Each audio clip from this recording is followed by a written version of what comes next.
कि थाली में भोजन कटोरा में घी संग छूटल है राजा का चोटत बाजी। हाँ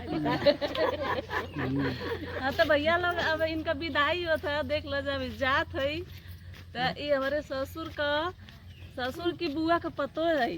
तो कमेंट में बताइए लोगन कि हमार का लगी, हम तो कंफ्यूज है, हमके समझे में ना आता हमार तो सास लगी हमार सास लगी हमार सास का तन देवरानी है, हमार सास जेठानी है।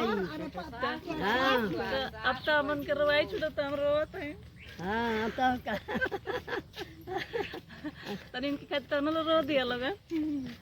विदाई होता, विदाई में रोल जाला ना। तो का या कुला ना पाटा का मोरे भौजी भैया गरजा परे बोली है ना, अरे भैया गरजा परे बोली है ना, अरे खेल के खेलाई के निकल बेईमानवा, खेल के खेलाई के निकल बेईमानवा, पियावा मिलल या न मोलावा ना, अरे तबहू न बोलल या नारी ना।